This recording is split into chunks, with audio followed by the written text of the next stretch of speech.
छा मदे जी मां माणपो मोकिलायो वियो आहे या पूरी सिंध अंदरि मोज़ब रिवायतूं कंहिं सलेब ते टंगे कोका ठोके मारियूं ख़तम या नास कयूं वियूं आहिनि।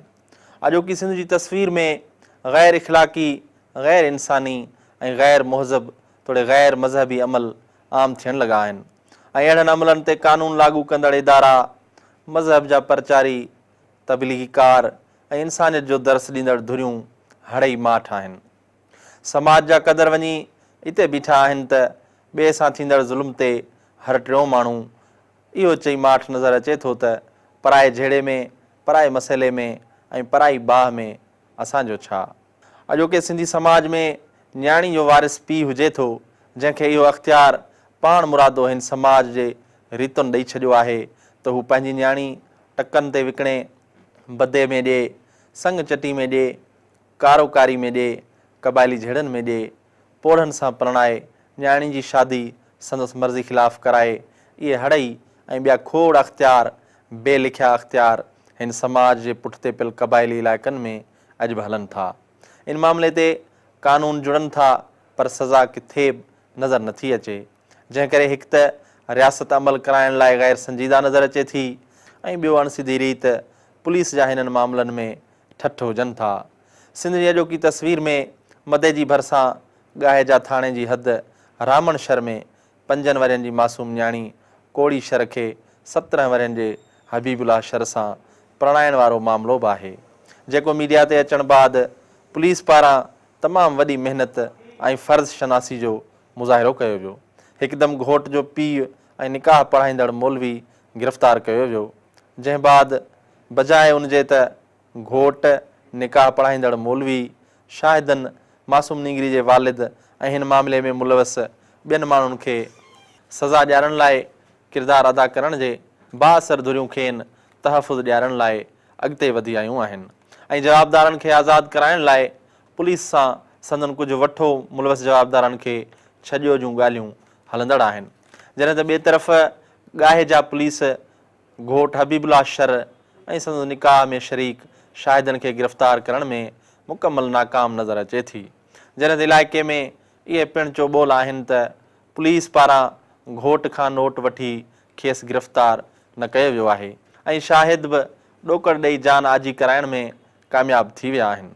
इन सिलसिले में सिंध टी न्यूज़ सां ॻाल्हाईंदे ज़िले जे वाइस चेयरमैन अमीर अली कमारियो जो चवणु आहे त अहिड़े क़िस्म जा वाक़िया तइलीम न हुजण करे पेश अची रहिया आहिनि। संदसि वधीक चवणु आहे अहिड़ा वाक़िया आहिनि जेके ग़लति में ग़लति था थियनि ऐं इन्हनि जी असांखे बि एतिरी ख़बर नथी पवे जेतिरी तव्हां चैनलनि खे ख़बर थी पवे। मां सिंध टीवीअ खे इहो ई चवंदुमि त तव्हां अहिड़नि मामलनि खे उजागर कयो ऐं असांखे बि उन्हनि जी जेको आहे तव्हां ॿुधायो त असां बि उते जेको आहे पहुची करे उन में असां बि तव्हां सां साथ बि ॾियूं ऐं इहो निहायती ग़लति क़दम आहे ऐं जेको हिन समाज जे माना निहायती जीअं चइजे त हिकिड़ो ग़लति किरदारु, उहो वॾो ई हिकिड़ो ग़लति किरदारु थियो आहे। इन में असांजो तव्हां सां कंप्रोमाइज़ बि रहंदो, असां तव्हां सां साथ बि ॾींदासीं। जिते बि अहिड़ो क़दम थिए इहो ग़लति क़दम आहे ऐं असां तव्हां सां साथ ॾींदासीं इन शइ में। असां इन जी वधि में वधि मज़म्मत बि कयूं था ऐं असां पंहिंजे डिस्ट्रिक्ट जी जेका असेंबली आहे असांजी, असां उन में इहा करारदाद पास कराईंदासीं त अहिड़ा वाक़िया न थियनि ऐं इन्हनि खे क़ानूनी तौर ते इन्हनि खे सज़ाऊं ॾिनियूं वञनि। ऐं मां इन बि चवंदुसि जेको उहो मौलवी आहे उहो बि पंहिंजे जेको आहे सो मज़हब खे ऐं पाण खे माना हिकिड़ो किरदारु जेको उन जो रहे थो उहो माना घटिया क़िस्म जो हिकिड़ो आहे किरदारु। ऐं असां पंहिंजे ज़िलाई असेंबलीअ में इहो बिल पास कराईंदासीं त इहे वाक़िया अहिड़ा न थियनि ऐं मौलवियुनि जे बि ख़िलाफ़ु एक्शन खयों वञे ऐं उन्हनि पीउ मां त उहे लालच में बि अचे जेको आहे सो कनि था काफ़ी ऐं काफ़ी तव्हांजो जेको समाज आहे उहो ग़रीब तबिके जो आहे त उन्हनि खे 5 रुपया मिलनि था, पर मौलवियुनि खे इन शइ ते वधि में वधि ध्यानु ॾियणु खपे त अहिड़ा वाक़िया न थियनि। केस दाख़िल थियो आहे ऐं उन खां पोइ जेको आहे त उहा नंढड़ी छोकिरी जेकी हुई जंहिं ते उहे निकाह विझनि पिया उहा अदालत में पेश कईसीं। अदालत उन्हनि जे पंहिंजे अज़ीज़नि खे ॾिनी आहे।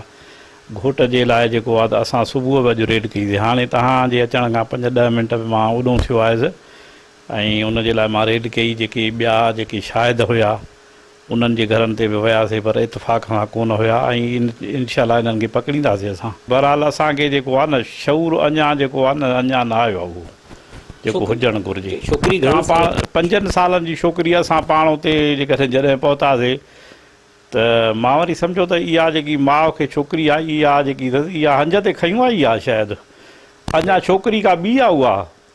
पर जॾहिं एसएचओ ई मूंखे ॿुधायो त साईं छोकिरी हीअ ई आहे, मूंखे पाण ॾाढो अफ़सोस थियो। ऐं इनशाला इहो जेके जवाबदार पकड़ींदासीं, असां सुबुह सां वियासीं ऐं इन्हनि खे पकड़ींदासीं इनशा ताला। मदेजी में 5 सालनि जी मासूम नींगरी जो 17 सालनि जे नौजवान सां निकाह पढ़ाइण वारे मामले ते मदेजी वासियुनि जो चवणु आहे त इहो हिते सुठो अमल त न थियो आहे। बहरहाल माना जेको आहे त हिन वक़्तु 4 ॾींहं गुज़री विया आहिनि, पर जवाबदार जेको असुलु आहे उहो गिरफ़्तार न थियो आहे।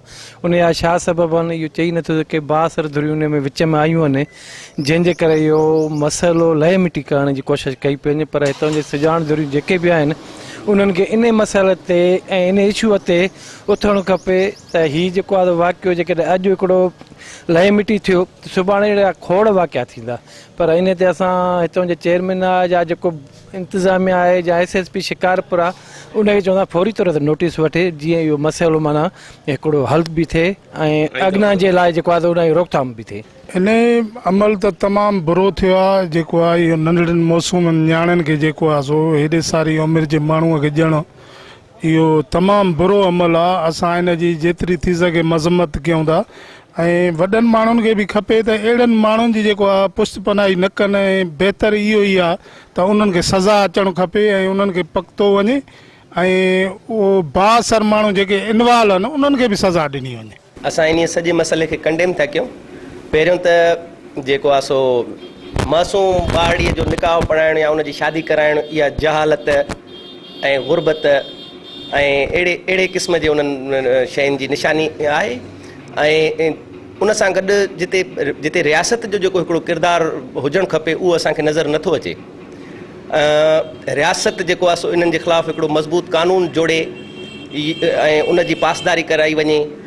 हिते असांजे सॼे सिस्टमनि जे अंदरि जेको आहे तालीमी जेको मयार आहे उहो न हुजणु बराबरि आहे, जंहिं करे अहिड़े क़िस्म जा माना वाक़िया जेको आहे सो पेश अचनि था। पुलिस जो जेको हिते किरदारु रहियो आहे उहो असांखे इंतिहाई ॾुख सां चवणो थो पवे त उहो को पॉज़िटिव कोन्हे को। पुलिस हिन महिल ताईं उन घोट खे गिरफ़्तार न कयो आहे। उहो असां ताईं इंफॉर्मेशन्स इहे आहिनि त उनखे बि जेको आहे सो बासर धुरियूं बचाइण जे कढ आहिनि ऐं अञा ताईं उहो जेको आहे सो गिरफ़्तार न कयो वियो आहे। ऐं छोकिरीअ खे जंहिं तरीक़े सां रुख़सती पई कई वञे उन टाइम ते जेको छापो लॻो आहे उन जे पोयां बि माना जेको आहे सो हिननि जा पंहिंजा इख़्तिलाफ़ पैदा थी पिया जंहिंजे करे पुलिस ताईं इहा न्यूज़ आई आहे। न त अहिड़े क़िस्म जा अमल असांजे इलाइक़े में रोज़ बरोज़ थींदा रहनि था। असां हिन खे जहालत ऐं गुरबत जो हिकिड़ो गॾियल जेको आहे सो सिस्टम सम्झूं था त इहे उन्हनि जे करे पेश अचनि था ऐं उन में पुलिस या रियासत जो किरदारु असांखे न हुजणु बराबरि थो लॻे। ईअं जीअं जहालत जे करे इहे वाक़िया पेश था अचनि तीअं ई रियासत जी रिट न हुजण जे करे जेको आहे सो इहे वाक़िया थींदा रहंदा। ऐं मूंखे नथो लॻे मौजूदा सिस्टमनि जे अंदरि त असांजे सिंधी सोसाइटीअ में अहिड़े क़िस्म जे निकाहनि या शादियुनि खे को रोके सघिजे थो जेसिताईं को मज़बूत कानून या का मज़बूत एक्शन नथो खयो वञे।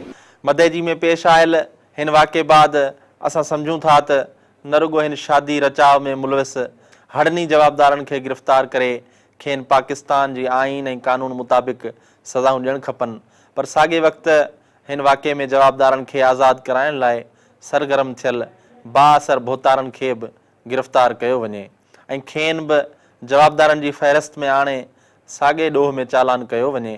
गॾोगॾु सिंध जी न्याणी जी वारसी कंदे असां इहा बि घुर था करियूं त हिन केस में जवाबदारनि खे रिआयत ॾींदड़ हद जे सूबेदार ते ॾोह साबित थियण खां पोइ खेसि बि कानून जे कटहरे में आंदो वञे त जीअं मदेजी भरिसां ॻोठ रामण शहर में पेश आयल ग़ैर मुहज़ब वाक़े जा ॾोही सज़ाबाद पूरे समाज अंदरि हिकु मिसाल बणिजी सघनि त जीअं साॻे क़िस्म जहिड़ी वारदात वरी सिंध में न जुड़ी सघे। तंहिं करे मुल्क जी आला अदालत सुप्रीम कोर्ट सिंध जे घरू वज़ीर सिंध जे वॾे वज़ीर ऐं IG सिंध खे हिन मामले जो नोटिस वठणु खपे ऐं जवाबदारनि खे हरगिज़ हरगिज़ हरगिज़ न बख़्शणु घुरिजे।